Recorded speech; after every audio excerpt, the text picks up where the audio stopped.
ये काम करना चाहते हो, that means if you also aspire to be amongst these students जिन्होंने इस बारी जेई एडवांस में क्वालिफाई किया है, then definitely there is an extra edge that you require. ठीक है, तो खुद से पढ़ रहे हो तो amazing, but if you need a companion, ठीक है, एक ऐसी चीज़ जिसके साथ आप बहुत ही स्ट्रक्चर्ड वे में, बहुत ही पर्सनलाइज्ड वे में पढ़ सको, then we definitely have Vedantu pro subscription for you.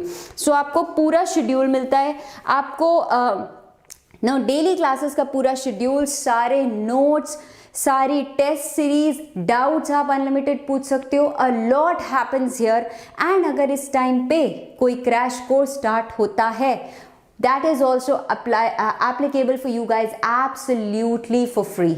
ठीक है, तो if that is the thing बच्चों, तो वेदांतु जेई 2021 की जो प्रो सब्सक्रिप्शन है, या अगर 22 में हो या आप ड्रॉपर हो, you are getting 50% off for very limited seats up to 5,000 rupees. ठीक है, तो तुम देख रहे हो एक मंथ की सब्सक्रिप्शन क्या है, जिसके अंदर तुमको क्रैश कोर्स भी ऑटोमेटिकली मिल रहा है इस एक महीने की ड्यूरेशन की जो भी क्लासेस हैं। So think about it if you are interested. In fact मैं तो 22 अपीयरिंग वालों को बोलूँगी ट्राई तो करना बनता है बॉस।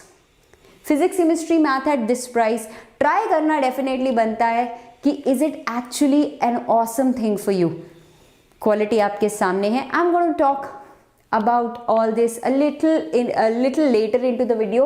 ठीक है, वैसे लिंक नीचे है वीडियो में, प्लस डिस्क्रिप्शन बॉक्स में है, चार्ट सेक्शन में भी पिन्ड है। Hyperbola for JEE mains, let's get started. ये है मैथ का वो मिनी कैप्सूल जिसे जो खाए वो नंबर पा जाए और जो ना खाए वो इस टॉपिक को कह दे bye bye. So diving straight into the topic now. So JEE Mains में the kind of questions that you get are normally from the standard type of hyperbola only।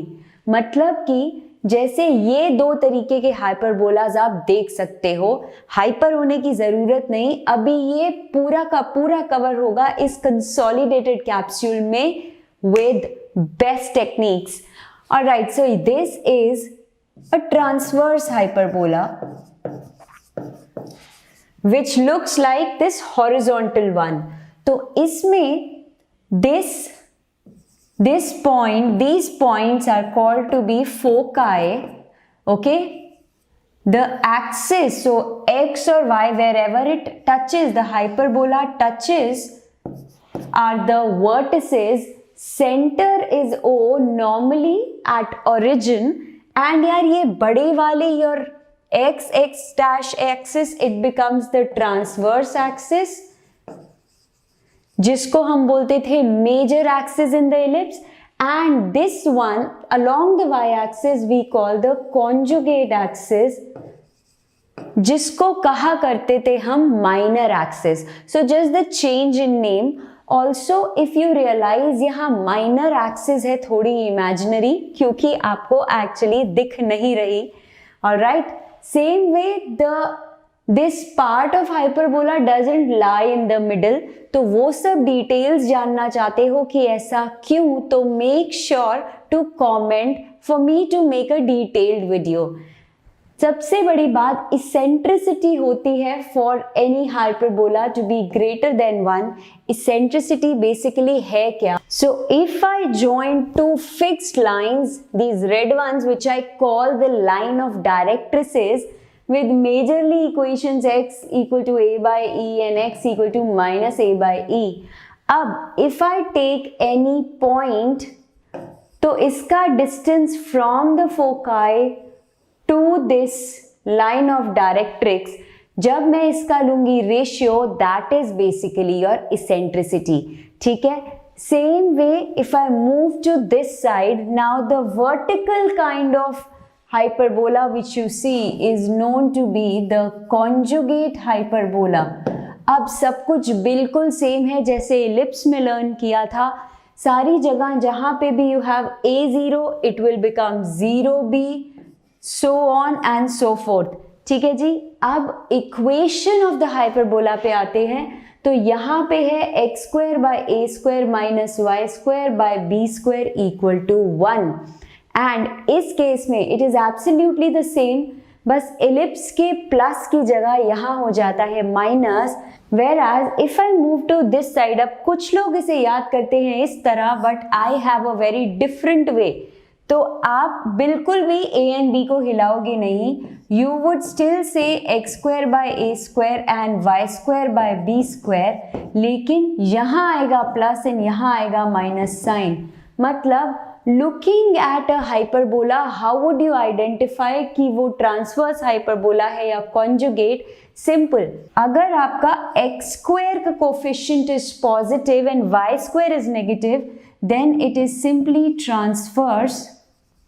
And अगर आपका x स्क्वायर बन जाता है negative and y square is positive, then that is conjugate hyperbola. Okay, so just take a screenshot of this and then I will take you आगे। Don't forget to join our Telegram group, क्योंकि यहाँ पे आपको session के PDFs के साथ साथ you get a chance to clear your doubts, discuss your queries and get updated for the schedule of the channel। तो चलिए अब बढ़ते हैं आगे। Look at this table which we are going to remember। तो सबसे पहले तो we are talking of your transverse hyperbola here, okay, and the conjugate one. अब जैसा कि मैंने कहा ट्रांसवर्स को याद करने का तरीका, if coefficient of x square is positive and here it is the opposite. Same सारी चीजें absolutely the same, just like your ellipse. So center, since we are taking the standard form, these are coordinates for the vertices, for the foci, then जिसको आप कहते थे length of major axis and minor axis, अब उन्हें कहते हैं हम transverse axis and conjugate axis. तो याद रखना, and this gets interchange in this case. Same way equations of the directrices जो यहाँ लिखी हैं, इसेंट्रिसिटी के लिए जिस तरह फॉर्मूला मैंने इलिप्स के मिनी कैप्सूल में बताया था, so rather than remembering all this you can simply remember ये जो छोटी सी चीज यहाँ लिखी है। अब just watch this out, e square minus 1 है, in ellipse it use to be 1 minus e square. क्यों? क्योंकि यहाँ eccentricity is always greater than 1, ellipse में होती है लेस देन 1। तो same way length of latus rectum, and these are equations of transverse axis and conjugate axis. Take a screenshot and then we dive straight into the questions. Okay, let's get started with the questions now. Read the first one carefully. So apart from all this, we will get equations of tangents and normals. तो वो जब सवाल आएगा, I will do them with you. Okay, coming to this basic one, a hyperbola has its center at origin, passes through the point 4, 2 and has transverse axis of length 4 along the x-axis. मतलब यहाँ बात हो रही है transverse hyperbola की। फिर से दिमाग में रख लो, major transverse means horizontal. Okay, so यहाँ पे we are given 2a is equal to 4. Then the eccentricity of the hyperbola is what? So सबसे पहले तो x square by a square minus y square by b square equal to 1. It passes through the point 4, 2. तो डाल देते हैं इसको। अब यहाँ से a is already 2 बच्चों, so that means in place of a I can put 2. So that's it. This will become this one। यहां से आपका आ जाएगा क्या? b square of course।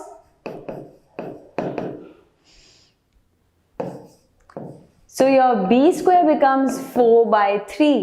अब हमको पता लगानी है eccentricity। So the basic formula b square is a square into e square minus 1। ठीक है जी, तो यहां पे रखी हमने वैल्यूज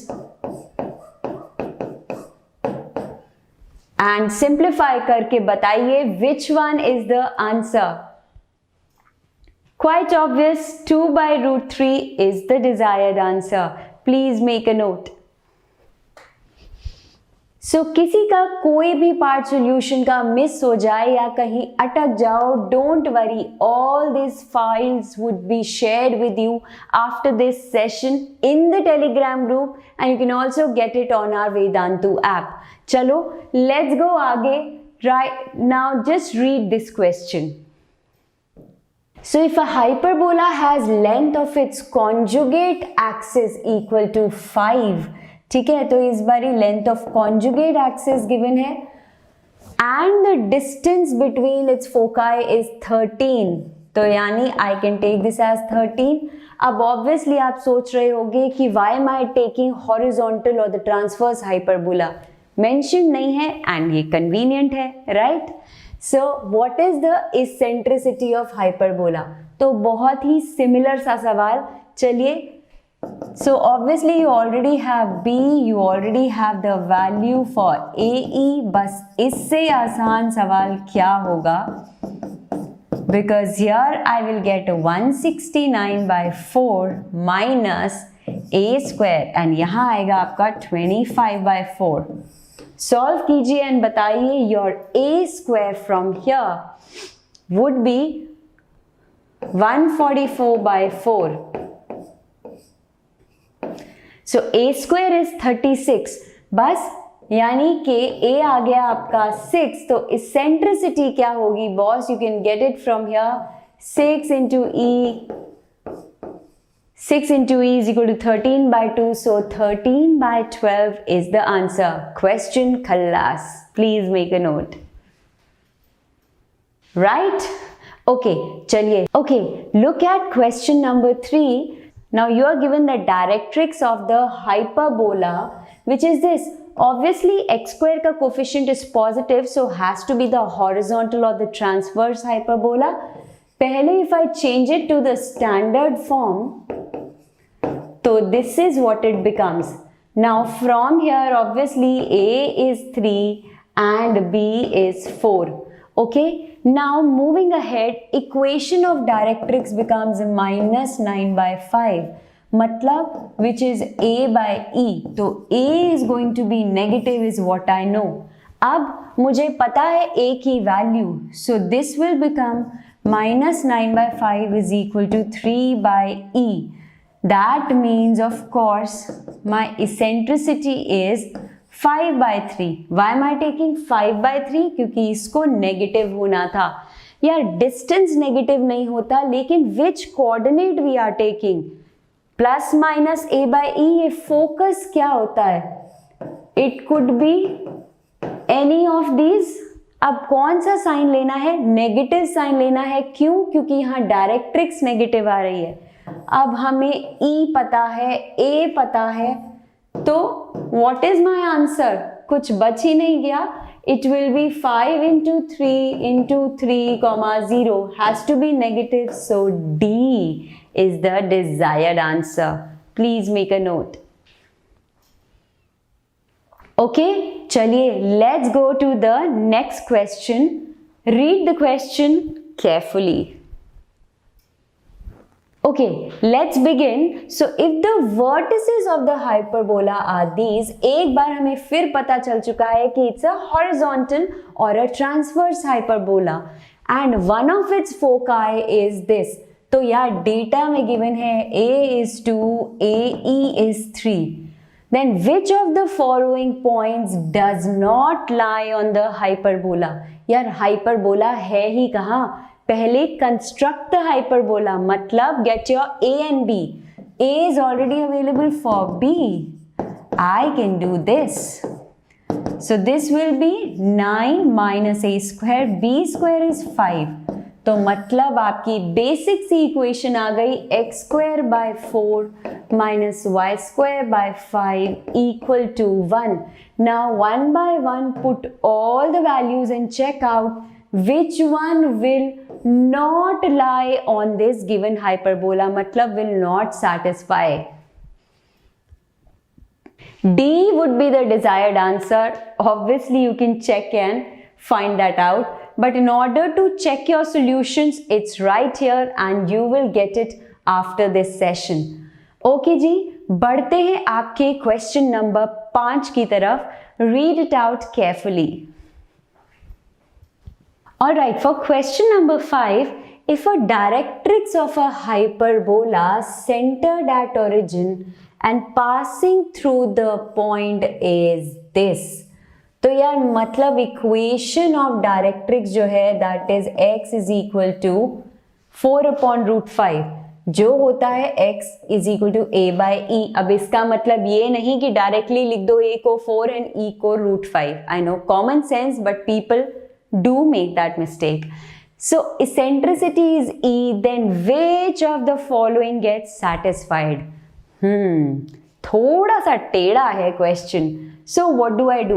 सबसे पहले write equation of the hyperbola.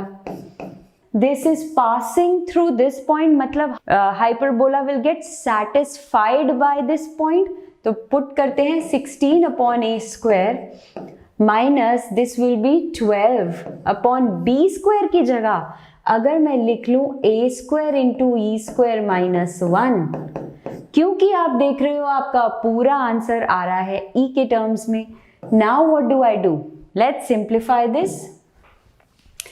तो I can take 4/a² common, यानी कि अंदर बचेगा 4 minus 3/e² minus 1 equal to 1. चलिए अब a² का जुगाड़ करना है, यहां से कर लेते हैं. क्या होगा?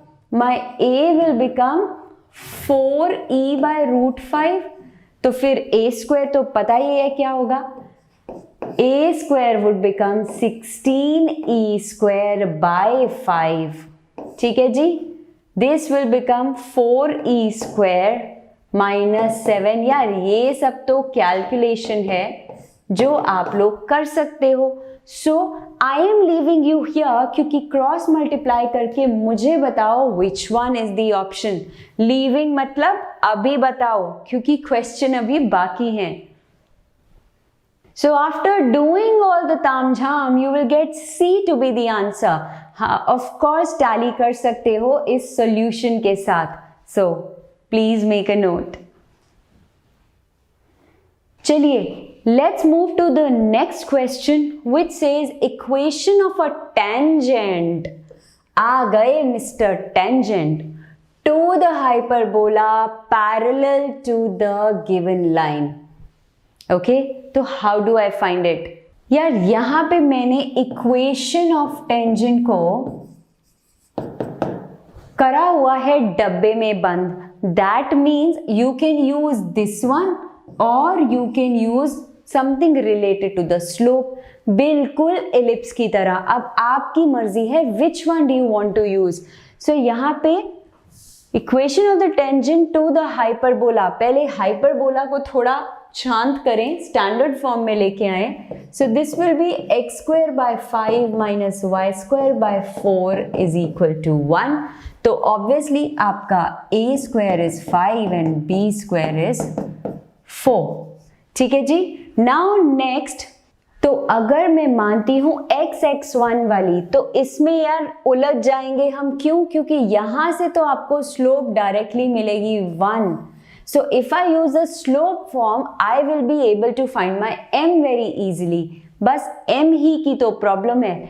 तो if I directly put it here that means y is equal to m मेरा 1 है. क्यों? क्योंकि tangent is parallel to the given line. So x plus minus a² जो है 5 इंटू m² जो है 1 माइनस b. तो मेरी सिंपल सी इक्वेशन आ जाएगी ये वाली. अब आपको देखना है, दोनों केसेस तो गिवन नहीं है, कौन सा केस है विच इज गेटिंग सेटिस्फाइड. अब तक तो पता लगा ही लिया होगा, इट्स द फर्स्ट वन. अगर कुछ अटक गया या आप कहीं भटक गए तो make sure to check out the solution later. Now boss let's look at question number 7. तो यहाँ लिखा है the eccentricity of the standard hyperbola passing through this point is 2. तो इन शॉर्ट मुझे पता है एसेंट्रिसिटी 2 है. Then the equation of the tangent to the hyperbola at this point. अब पॉइंट हमें गिवन है, मतलब मैं x(x1) वाला भी फॉर्मूला यूज कर सकती हूँ. बट बिफोर दैट हाइपरबोला तो है नहीं, पहले उससे निकालते हैं. तो I have x square by a square minus y square by b square equal to 1। Now अगर टेंजेंट की बात कर रही हूं मैं, तो टेंजेंट का जो पॉइंट ऑफ कॉन्टैक्ट है will obviously first satisfy the hyperbola also. So this means I will get, this will be 16 upon a square minus 36। एक और काम करते हैं, let's replace this b square with a square into e square minus 1। ऐसा क्यों? Because I already know e is 2। ठीक है जी। So this will give me 3 equal to 1। अब सिंपल सा फंडा है, ए निकालना है। तो कैसे निकालोगे? करो क्रॉस मल्टीप्लाई। सबसे पहले this will be 16 minus 12 equal to a square. तो ए स्क्वायर हो गया 4 एंड बी स्क्वायर क्या हो गया? ए square into e square minus 1। फिर से तो यहां से दिस विल बी 12, मतलब a एंड b पता है, तो अब इक्वेशन ऑफ द हाइपरबोला क्या हो जाएगी? x into 4 upon a square which is 4 minus y into y1 upon b square which is 12 is equal to 1। दिख रहा है हमें, the equation is 2x minus y equal to 2, तो यानी C should be the required answer. Please make a note. Alright, question number 8 थोड़ा सा टेढ़ा लग रहा है। क्यों? Because it says if this line is normal to the hyperbola then value of m। अब अभी तक नॉर्मल की बात करी नहीं, तो यहाँ पे कोई इक्वेशन ऑफ नॉर्मल जो मैं अभी आपको आगे बताऊंगी लगाने से पहले if I tell you a condition a result, तो ये क्वेश्चन बहुत ही लाइट वेट हो जाएगा। Because the result says if lx plus my plus n is a normal to this hyperbola. ठीक है, तो मतलब एक जनरल इक्वेशन अगर नॉर्मल बन जाती है हाइपरबोला के, देन इन दैट केस ये वाली कंडीशन इज ट्रू। क्योंकि ये है मिनी कैप्सूल, इसलिए मैं कोई प्रूफ नहीं बता रही। प्रूफ पता करना हो तो नीचे बता देना, but here easy to remember, यहां पे ये फ्लिप हो रहा है, a square by l square minus b square by m square is equal to, and इनको आप फिर a square plus b square whole square upon n square जो यहाँ कांस्टेंट है उसे लिखेंगे। तो इन दिस केस बच्चों, if the given equation is this is a normal to the hyperbola, तो बस आपने ये a b l m n की वैल्यूज डालनी है। सॉरी, एम नहीं डाल सकते, वो तो पता लगाना है, and that way you will get the answer. Take a screenshot, let me know if you want me to explain this in a separate video. आजा आजा, ठीक है। तो अभी आपका क्रैश कोर्स जिसकी ड्यूरेशन आपकी 2 मंथ्स की है, ठीक है, 2 मंथ्स की है, उसका प्राइस क्या है after discount? After discount math करके दिखा रही हूँ मैं। ऐसा नहीं है कि you know if I am from Vedantu तो मैं तो आपको बोलूंगी बेटा अभी के अभी ये ले लो या वो ले लो। मैं आपको सिर्फ सिंपल बेसिक मैथ करके दिखा रही हूँ। If you enrol your self for this, देखो ये आपका क्रैश कोर्स 2 मंथ्स का है, उसका जब कोड लगाते हो, NAGCC, मैं साथ साथ ये भी समझा रही हूँ, NAGCC आपको इस प्राइस पे पड़ता है, ठीक है। आप 1 मंथ का, इस पे सेल चल रही है, एंड मैं आपको यही वाले प्राइस दिखा रही हूँ लिटरली। अगर आप NAG Pro लगाते हो तो आपको 1 मंथ का ये इस प्राइस पे पड़ रहा है, लेकिन इसके अंदर अपने पेस पे एंड वो सारी चीज़ें तो पढ़ते हो, प्लस इसमें ना आपका एक क्रैश कोर्स इंक्लूडेड होता है। इंक्लूडेड मतलब कोई भी क्रैश कोर्स स्टार्ट होता है आप उसमें ऑटोमेटिकली इनरोल कर सकते हो, वो ऑटोमेटिकली आप उसकी क्लासेस को भी एक्सेस कर सकते हो। समझ रहे हो तुम समझ रहे हो? तो इसी को बाद में टॉप अप करा लेना। वैसे तो of course you want to just like, ये 2 मंथ्स का प्राइस है, यहाँ पे ये 1 मंथ का प्राइस है जिसमें क्रैश कोर्स यहाँ तो इंक्लूड हो। हाँ, लेकिन टॉप अप कराओगे वो अब किस डिस्काउंटेड प्राइस पे होगा वो मैं नहीं बोल सकती, क्योंकि ये 50% तो सिर्फ अभी तक है, 50% तो करंटली है। Got it? तो बाकी तुम्हारी मर्जी है। देखो, I can only tell you how does this help you, whether it is a crash course और it's a pro, I can tell you how will it help you. आपकी regular classes हो जाती है, तो आपको एक पूरा, जो बच्चे सोच रहे हैं ना मैं 2 months में अब कैसे पढ़ूं, so if you enjoyed this mini capsule, make sure to like, share and subscribe to Vedantu maths. जल्दी से जाके दूसरे मैथ मिनी कैप्सूल्स को भी चेकआउट करो। उसके लिए चैनल को सब्सक्राइब करना बहुत ज़रूरी है ताकि आगे भी पता चलता रहे। And don't forget to comment the topic for your next mini math capsule. Till then, thank you so much and bye bye.